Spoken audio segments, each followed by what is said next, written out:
Hello friends, welcome back to my channel Simnas food world. അപ്പോൾ ഇന്ന് ഞാൻ വന്നിട്ടുള്ളത് നമുക്ക് റവ വെച്ചിട്ട് വളരെ എളുപ്പത്തിൽ ചെയ്തെടുക്കാൻ പറ്റിയ നല്ലൊരു ഉഴുന്ന് വടയുടെ റെസിപ്പി ആയിട്ടാണ് കേട്ടോ. അപ്പോൾ സാധാരണ നമ്മൾ ഈ ഒരു വട തയ്യാറാക്കുമ്പോൾ ഉഴുന്ന് ആദ്യം കുതിർത്ത് വെച്ചിട്ട് അത് അരച്ച് അങ്ങനെയൊക്കെയാണ് ചെയ്തെടുക്കാറ്. എന്നാൽ ഈ റവ വെച്ച് ചെയ്തെടുക്കുന്ന ഉഴുന്ന് വടയ്ക്ക് ഇതിൻ്റെ ഒന്നും ആവശ്യമില്ല. നമുക്ക് വളരെ സിമ്പിളായിട്ട് ഗസ്റ്റൊക്കെ വരുന്ന സമയത്ത് നമുക്ക് എളുപ്പത്തിൽ റെഡിയാക്കി എടുക്കാൻ പറ്റിയ നല്ലൊരു റെസിപ്പിയാണ്. അപ്പോൾ റവ വെച്ചിട്ട് ചെയ്യുന്നത് കൊണ്ട് തന്നെ പുറമേ നല്ല ക്രിസ്പിയും അതുപോലെ ഉള്ളിൽ നല്ല സോഫ്റ്റും ആയിട്ടുള്ള നല്ലൊരു സൂപ്പറായിട്ടുള്ള ഉഴുന്ന് വടയാണ് കേട്ടോ. അപ്പോൾ എല്ലാവരും ഒന്ന് കണ്ടു നോക്കിയിട്ട് ട്രൈ ചെയ്ത് നോക്കുക. അതുപോലെ ചാനലിൻ്റെ വീഡിയോസൊക്കെ ആദ്യമായിട്ട് ആരെങ്കിലും കാണുകയാണെന്നുണ്ടെങ്കിൽ ഒന്ന് സബ്സ്ക്രൈബ് ചെയ്ത് സപ്പോർട്ട് ചെയ്യണേ. അപ്പോൾ നമുക്ക് പെട്ടെന്ന് തന്നെ ഈ ഒരു റെസിപ്പി എങ്ങനെ തയ്യാറാക്കും നോക്കാം. അപ്പോൾ ഈ ഒരു വട റെഡിയാക്കാൻ വേണ്ടിയിട്ട് നമുക്ക് ഈ ഒരു വടയ്ക്ക് ആവശ്യമായിട്ടുള്ള തേങ്ങ ജസ്റ്റ് ഒന്ന് വറുത്തെടുക്കണം. അതിനായിട്ട് ഇത് ഒരു പാനിൽ 2 ടേബിൾ സ്പൂണോളം വെളിച്ചെണ്ണ ഞാൻ ഒഴിച്ചു കൊടുത്തിട്ടുണ്ട്. അപ്പോൾ വെളിച്ചെണ്ണ അത്യാവശ്യം നന്നായിട്ട് ചൂടാവുന്ന സമയത്ത് ഒരു അരക്കപ്പോളം ചിരകിയെടുത്ത് തേങ്ങ മുഴുവനായിട്ട് നമുക്കിതിലോട്ട് അങ്ങോട്ട് ചേർത്ത് കൊടുക്കാം. അപ്പോൾ തേങ്ങ എന്ന് പറയുമ്പോൾ ഒരുപാട് അങ്ങോട്ട് കറിക്കൊക്കെ വറുത്തെടുക്കുന്ന പോലെ ബ്രൗൺ കളർ ആവേണ്ട ആവശ്യമൊന്നുമില്ല കേട്ടോ.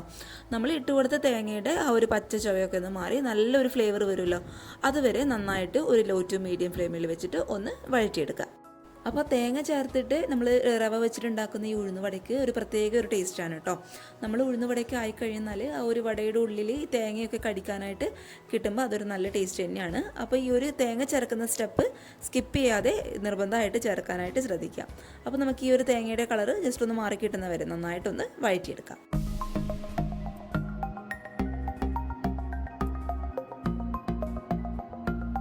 നമ്മൾ ചേർത്ത് കൊടുത്ത തേങ്ങയുടെ കളറൊക്കെ അത്യാവശ്യം നന്നായിട്ട് ഒന്ന് മാറി നല്ലൊരു ഫ്ലേവർ വരുന്ന സമയത്ത് നമുക്ക് സ്റ്റൗ പതുക്കെ അങ്ങോട്ട് ഓഫ് ചെയ്ത് കൊടുക്കാം. സ്റ്റൗ ഓഫ് ചെയ്തെന്ന് കഴിഞ്ഞാൽ ഈ ഒരു പാനിൽ നിന്ന് തേങ്ങ മുഴുവനായിട്ട് മറ്റൊരു പ്ലേറ്റിലോട്ട് അങ്ങോട്ട് മാറ്റി കൊടുക്കുക കേട്ടോ. അല്ലാന്നുണ്ടെങ്കിൽ ഈ ഒരു പാനിൻ്റെ ചൂട് കാരണം തേങ്ങ വീണ്ടും ഒന്ന് കളറൊക്കെ മാറാനുള്ള ചാൻസ് ഉണ്ട്. അതുകൊണ്ടാണ് അത് പ്രത്യേകം ഒന്ന് എടുത്തു പറഞ്ഞത്. ഇനി നമ്മൾ ഈ ഒരു വട റെഡിയാക്കാൻ വേണ്ടിയിട്ട് മെയിനായിട്ട് നമുക്ക് വേണ്ടത് റവയാണ് കേട്ടോ.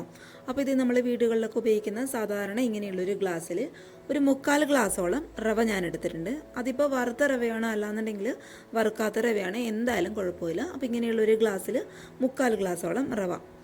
പിന്നെ നമുക്ക് വേണ്ടത് ഒരു മീഡിയം സൈസുള്ള സവാള ഇതുപോലെ ചെറുതായിട്ട് കട്ട് ചെയ്ത് ഞാൻ എടുത്തിട്ടുണ്ട്. അതേപോലെ 2 പച്ചമുളക് വട്ടത്തിൽ കട്ട് ചെയ്ത് എടുത്തിട്ടുണ്ട്. അതേപോലെ ചെറിയൊരു പീസ് ഇഞ്ചി ചെറുതായിട്ട് അരിഞ്ഞെടുത്തിട്ടുണ്ട്. പിന്നെ കുറച്ച് മല്ലിയില കേട്ടോ.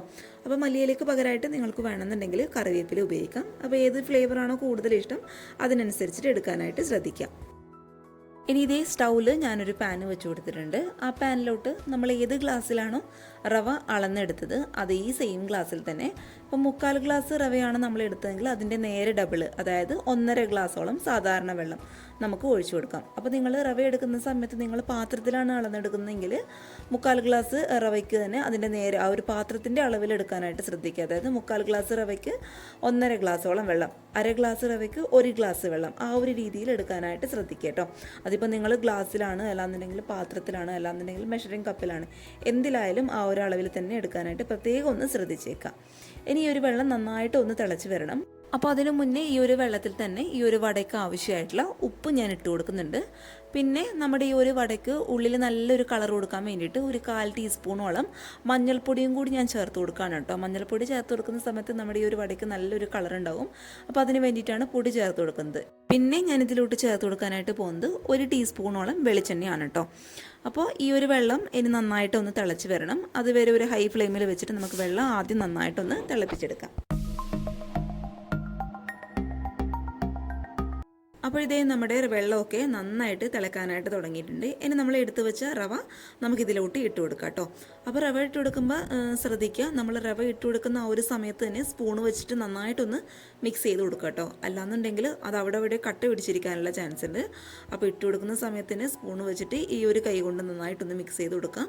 പിന്നെ ശ്രദ്ധിക്കേണ്ട കാര്യം, റവ ഇട്ട് കൊടുക്കുന്ന സമയത്ത് തീ എന്ന് പറയുന്നത് ഏറ്റവും ലോ ഫ്ലെയിമിലായിരിക്കണം. ഇനി ഇതെല്ലാം കൂടി വീണ്ടും നന്നായിട്ടൊന്ന് മിക്സ് ചെയ്ത് കൊടുക്കാം. ആ ഒരു റവയുടെ കട്ടകളൊന്നും ഇല്ലാതെ ഇങ്ങനെയുള്ളൊരു സ്പൂണ് വെച്ചിട്ട് നന്നായിട്ടൊന്ന് മിക്സ് ചെയ്ത് കൊടുക്കാം കേട്ടോ. ഇനി ഇതിൻ്റെ കൂടെ തന്നെ നമ്മൾ നേരത്തെ കട്ട് ചെയ്ത് മാറ്റി വെച്ച സവാള, അതേപോലെ പച്ചമുളക്, ഇഞ്ചി മുഴുവനായിട്ട് നമുക്കിതിലോട്ട് അങ്ങോട്ട് ചേർത്ത് കൊടുക്കാം. അപ്പോൾ പച്ചമുളകൊക്കെ നിങ്ങളുടെ എരിവിനനുസരിച്ചിട്ട് എടുക്കാം കേട്ടോ. ഞാനിപ്പോൾ 2 പച്ചമുളക് മാത്രമേ എടുത്തിട്ടുള്ളൂ. ഒരുപാട് എരിവ് വേണമെന്നുള്ളവർക്ക് ഒരു 3-4 പച്ചമുളകൊക്കെ എടുക്കാം കേട്ടോ. അപ്പോൾ അതൊക്കെ നിങ്ങളുടെ ഇഷ്ടത്തിനനുസരിച്ച് ചെയ്യുക. ഇനി ഇതെല്ലാം കൂടി നന്നായിട്ടൊന്ന് മിക്സ് ആവുന്ന രീതിയിൽ സ്പൂണ് വെച്ചിട്ട് നന്നായിട്ടൊന്ന് ഇളക്കി കൊടുക്കാം. അപ്പോൾ തേങ്ങയും മല്ലിയിലയും നമ്മൾ ഈ ഒരു ടൈമിൽ ചേർക്കേണ്ട ആവശ്യമില്ല. ഈ ഒരു ഉള്ളിയൊക്കെ റവയായിട്ട് നന്നായിട്ടൊന്ന് മിക്സായി നമ്മൾ അവസാനം സ്റ്റൗ ഓഫ് ചെയ്യുമല്ലോ, ആ ഒരു സമയത്ത് മാത്രമേ നമ്മൾ ഇതിലോട്ട് തേങ്ങ ചേർത്ത് കൊടുക്കേണ്ട ആവശ്യമുള്ളൂ. അപ്പോൾ ഉള്ളിയൊക്കെ നന്നായിട്ട് മിക്സായി കഴിഞ്ഞാൽ നമ്മൾ അവസാനം സ്റ്റൗ ഓഫ് ചെയ്യുന്നതിന് തൊട്ട് മുന്നേ നമ്മൾ നേരത്തെ വറുത്തെടുത്ത് മാറ്റി വെച്ച തേങ്ങ അതേപോലെ മല്ലിയിലയും കൂടി നമുക്ക് ഇതിലോട്ട് അങ്ങോട്ട് ചേർത്ത് കൊടുക്കാം. എന്നിട്ട് ആ ഒരു സമയം തന്നെ സ്റ്റൗ അങ്ങോട്ട് ഓഫ് ചെയ്യും കേട്ടോ. എന്നിട്ട് ആ ഒരു ചൂടിലിരുന്ന് തന്നെ നമ്മുടെ തേങ്ങയൊക്കെ നന്നായിട്ട് ഇതിലോട്ട് അങ്ങോട്ട് മിക്സ് ആയിക്കോളും.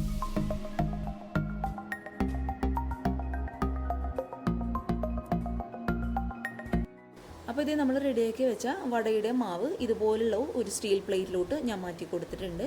ഇനി ഒരു മാവിൻ്റെ ചൂട് ഒരുപാട് ആറാനായിട്ട് അങ്ങോട്ട് കാത്തു നിൽക്കണ്ട.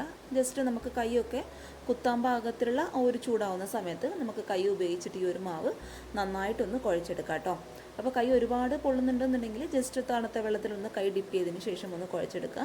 നന്നായിട്ട് നല്ല സോഫ്റ്റായിട്ട് കുഴച്ചെടുക്കാനായിട്ട് പ്രത്യേകം ഒന്ന് ശ്രദ്ധിച്ചേക്കുക. കാരണം എന്താണെന്ന് വെച്ചാൽ ഈ ഒരു ടൈമിൽ നമ്മൾ കുഴച്ചെടുക്കുന്ന സമയത്താണ് നമ്മുടെ ഉഴുന്നുവട എത്രത്തോളം ഉള്ളിൽ സോഫ്റ്റ് ആകുന്ന ആ ഒരു സ്റ്റേജ് വരുന്നത് കേട്ടോ. അപ്പോൾ എത്രത്തോളം നമുക്ക് കുഴച്ചെടുക്കാൻ പറ്റുമോ അത്രത്തോളം നന്നായിട്ട് സോഫ്റ്റായിട്ട് കുഴച്ചെടുക്കാനായിട്ട് ശ്രദ്ധിക്കാം. പിന്നെ നമ്മൾ കുഴച്ചെടുക്കുന്ന സമയത്ത് കയ്യിൽ ഒട്ടിപ്പിടിക്കുന്നു അങ്ങനെയുള്ള ഒരു പ്രശ്നം ഉണ്ടെന്നുണ്ടെങ്കിൽ കയ്യിൽ കുറച്ച് വെളിച്ചെണ്ണ തടവി കൊടുത്തതിന് ശേഷം ഇതുപോലെ നന്നായിട്ടൊന്ന് കുഴച്ചെടുക്കാനായിട്ട് പ്രത്യേകം ഒന്ന് ശ്രദ്ധിച്ചേക്കാം കേട്ടോ.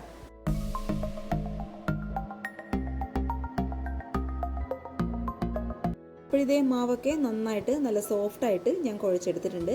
നമ്മൾ വിരൽ വെച്ചിട്ട് ഇങ്ങനെ തൊട്ട് നോക്കുന്ന സമയത്ത് കറക്റ്റ് നമ്മുടെ വിരൽ ഒരു മാവിൻ്റെ ഉള്ളിലോട്ട് പോകണം കേട്ടോ. അത്രയും സോഫ്റ്റ് ആയിരിക്കണം നമ്മുടെ മാവ്. ഇനി നമ്മളിത് റെസ്റ്റ് ചെയ്യാൻ വെക്കേണ്ട ആവശ്യമൊന്നുമില്ല. ഈ ഒരു സമയത്ത് തന്നെ നമുക്ക് വട റെഡിയാക്കാനായിട്ട് അങ്ങോട്ട് തുടങ്ങാം. അപ്പോൾ അതിന് വേണ്ടിയിട്ട് ഇതേ നമ്മുടെ കൈ ആദ്യം ഒന്ന് നനച്ചെടുക്കുക. അതിനുശേഷം ഈ ഒരു മാവിൽ നിന്നും കുറച്ച് മാവ് മാത്രം എടുത്തിട്ട് നമ്മുടെ ഈ ഒരു കൈവെള്ളിയിൽ വെച്ചിട്ട് നമ്മൾ നന്നായിട്ടൊന്ന് ഉരുട്ടിയെടുക്കുക. അപ്പോൾ ഉരുട്ടിയെടുക്കുന്ന സമയത്ത് ഒരുപാട് ബലം കൊടുക്കണ്ട, മാവ് അങ്ങോട്ട് പൊട്ടിപ്പോവും. ചെറുതായ രീതിയിലൊന്ന് ബലം കൊടുത്ത് നന്നായിട്ട് നല്ല സോഫ്റ്റായിട്ട് ഉരുട്ടിയെടുക്കുക. എന്നിട്ട് നമ്മുടെ ഇടത്തെ കൈ നന്നായിട്ടൊന്ന് വെള്ളത്തിൽ നനച്ചെടുത്തതിന് ശേഷം നമ്മൾ ഉരുട്ടിയെടുത്ത ഈ ഒരു മാവ് നമ്മുടെ ഇടത്തെ കയ്യിൽ വെച്ചിട്ട് ജസ്റ്റ് ഇതുപോലെ ഒന്ന് പ്രസ് ചെയ്ത് കൊടുക്കുക. ഒരുപാട് ബലം കൊടുത്തിട്ട് പ്രസ് ചെയ്യേണ്ട. ആ ഒരു സമയത്ത് നമ്മുടെ മാവിൻ്റെ ഈ സൈഡ് ഭാഗം പൊട്ടിപ്പോകാനുള്ള ചാൻസ് ഉണ്ട്. ജസ്റ്റ് ഇതുപോലെ ഒന്ന് പ്രസ് ചെയ്തെടുക്കുന്ന സമയത്ത് തന്നെ മാവ് ഈ ഒരു ഷേപ്പിലായി കിട്ടും കേട്ടോ. അത് നിങ്ങൾ ഉണ്ടാക്കുന്ന സമയത്ത് അങ്ങോട്ട് മനസ്സിലായിക്കോളും. എന്നിട്ട് നമ്മുടെ ചൂണ്ട് വിരൽ ഒന്ന് വെള്ളത്തിലൊന്ന് ഡിപ്പ് ചെയ്തതിന് ശേഷം നമ്മുടെ ഈ ഒരു മാവിൻ്റെ നടുഭാഗത്തായിട്ട് ജസ്റ്റ് ഒന്ന് ഹോൾസ് ഇട്ട് കൊടുക്കുക. വെള്ളത്തിൽ ഡിപ്പ് ചെയ്തതിന് ശേഷം മാത്രം ഹോൾസ് ഇട്ട് കൊടുക്കാനായിട്ട് ശ്രദ്ധിക്കുക. അല്ലാന്നുണ്ടെങ്കിൽ നമ്മൾ ഈ വിരൽ ഇതിലോട്ട് ഇടുന്ന സമയത്ത് മാവ് നമ്മൾ വിരലിൽ ഒട്ടിപ്പിടിച്ച് അതാകെ മൊത്തം കൊളാവാനുള്ള ചാൻസ് ഉണ്ട് കേട്ടോ. അതുകൊണ്ട് വെള്ളത്തിൽ ജസ്റ്റ് നമ്മുടെ വിരലൊന്ന് ഡിപ്പ് ചെയ്ത് കൊടുക്കുക. അതിനുശേഷം നടുഭാഗത്തായിട്ട് ഒരു ഹോൾസ് ഇട്ട് കൊടുക്കുക. ഒരെണ്ണം കൂടി കാണിച്ചു തരാം. ഒരു മാവിൽ നിന്നും ചെറിയൊരു പാർട്ട് എടുത്തിട്ട് നന്നായിട്ട് കൈവെള്ളയിൽ വെച്ചിട്ട് ഉരുട്ടിയെടുക്കുക. അപ്പോൾ ഉരുട്ടിയെടുക്കുന്നതിന് മുന്നേ നമ്മുടെ കൈ ജസ്റ്റ് ഒന്ന് വെള്ളത്തിൽ ഒന്ന് നനച്ചെടുക്കുക കേട്ടോ. എന്നിട്ട് നമ്മുടെ ഇടത്തെ കൈ നന്നായിട്ട് വെള്ളത്തിലൊന്ന് ഡിപ്പ് ചെയ്തതിന് ശേഷം നമ്മൾ ഉരുട്ടിയെടുത്ത മാവ് ഈ ഇടത്തെ കൈയിൽ വെച്ചിട്ട് ജസ്റ്റ് ഒന്ന് പ്രസ് ചെയ്ത് കൊടുക്കുക. എന്നിട്ട് നമ്മുടെ ചൂണ്ട് വിരൽ വെള്ളത്തിലൊന്ന് ഡിപ്പ് ചെയ്തതിന് ശേഷം നടുഭാഗത്തായിട്ട് ചെറിയൊരു ഹോൾസ് ഇട്ട് കൊടുക്കുക. അത് നിങ്ങൾ ഒരെണ്ണം ചെയ്തെടുക്കുന്ന സമയത്തിന് ഓട്ടോമാറ്റിക്കായിട്ട് അടുത്തത് എങ്ങനെ ചെയ്തെടുക്കേണ്ടതെന്ന് നിങ്ങൾക്ക് മനസ്സിലാകും കേട്ടോ. ഒരു ആദ്യത്തെ ഒക്കെ ചെയ്തെടുക്കുന്ന നമുക്ക് ഇച്ചിരി ഒന്ന് ബുദ്ധിമുട്ട് തോന്നും. പിന്നീട് അത് നമുക്ക് അങ്ങോട്ട് മനസ്സിലായിക്കോളും.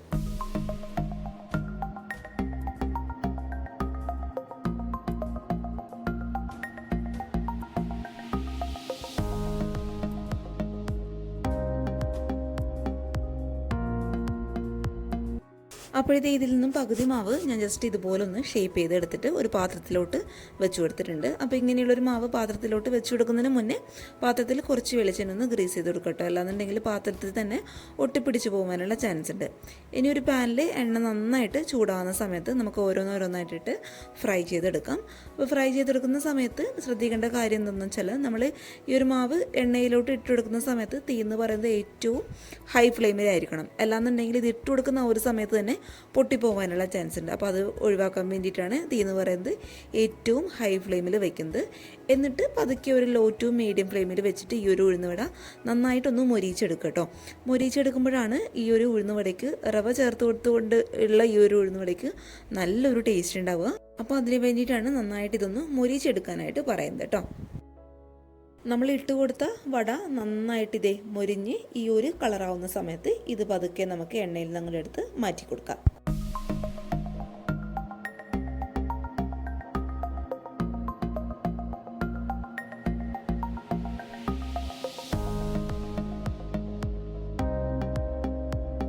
അപ്പോഴേ നമ്മുടെ കറുമുറ എന്നുള്ള ഉഴുന്നുവട ഇവിടെ റെഡി ആയിട്ടുണ്ട്. പുറമേ നല്ല ക്രിസ്പിയും അതേപോലെ ഉള്ളിൽ അടിപൊളി സോഫ്റ്റ്നെസ്സും ആയിട്ടുള്ള ഒരു നല്ലൊരു ഡിഷ് തന്നെയാണ് കേട്ടോ. അപ്പോൾ മറക്കാതെ എല്ലാവരും ഒന്ന് ട്രൈ ചെയ്ത് നോക്കുക. സാധാരണ നമ്മൾ ഉഴുന്നൊക്കെ കുതിർത്ത് അരച്ചിട്ടൊക്കെയല്ലേ ചെയ്തെടുക്കാറ്. അപ്പോൾ ഇതിന് അതിൻ്റെ ഒന്നും ആവശ്യമില്ല. നല്ല ടേസ്റ്റ് ആയിരുന്നു കഴിക്കാൻ വേണ്ടിയിട്ട്. ഇതിൻ്റെ കൂടെയൊക്കെ ഒരു ചട്നിയും കൂടി തയ്യാറാക്കുകയാണെന്നുണ്ടെങ്കിൽ നല്ലൊരു കുശാല് തന്നെ ആയിരിക്കും കേട്ടോ. അപ്പോൾ മറക്കാതെ എല്ലാവരും ട്രൈ ചെയ്ത് നോക്കുക. റവയൊക്കെ നമ്മുടെ വീട്ടിൽ എപ്പോഴും ഉണ്ടാകുന്ന സാധനങ്ങൾ തന്നെയാണ്. അപ്പോൾ തയ്യാറാക്കി നോക്കിയിട്ട് നിങ്ങളുടെ അഭിപ്രായങ്ങൾ മറക്കാതെ വന്ന് കമൻറ്റ് ബോക്സിൽ അറിയിക്കുക. അതുപോലെ നിങ്ങൾ ട്രൈ ചെയ്തിട്ടുള്ള ഫോട്ടോസ് മറക്കാതെ എൻ്റെ ഇമെയിൽ ഐ ഡിയിൽ ഒന്ന് സെൻഡ് ചെയ്ത് തരിക. ഇമെയിൽ ഐ ഡി താഴെ ഡിസ്ക്രിപ്ഷൻ ബോക്സിൽ ഞാൻ കൊടുക്കാം കേട്ടോ. പിന്നെ ഈ ഒരു ഉഴുന്നുവടയുടെ റെസിപ്പി ഇഷ്ടപ്പെട്ടാൽ ഈ വീഡിയോ ഇപ്പം തന്നെ ഒന്ന് ലൈക്ക് ചെയ്തേക്കണേ. അതുപോലെ ചാനലിൻ്റെ വീഡിയോസൊക്കെ ആദ്യമായിട്ട് ആരെങ്കിലും കാണുകയാണെന്നുണ്ടെങ്കിൽ ഒന്ന് സബ്സ്ക്രൈബ് ചെയ്ത് സപ്പോർട്ട് ചെയ്യുക കേട്ടോ. പിന്നെ ഈ ഒരു ഉഴുന്നുവടയുടെ റെസിപ്പി നിങ്ങൾക്ക് ഉപകാരമാകുകയാണ് എന്ന് തോന്നുകയാണെന്നുണ്ടെങ്കിൽ ഈ ഒരു വീഡിയോ നിങ്ങളുടെ ഫാമിലിയും ഫ്രണ്ട്സും ഒക്കെ ആയിട്ട് ഷെയർ ചെയ്ത് എന്നെ ഒന്ന് സപ്പോർട്ട് ചെയ്തേക്കുക. അപ്പോൾ നാളെ ഒരു നല്ല വീഡിയോ ആയിട്ട് കാണും വരെ thank you for watching Simnas food world. By.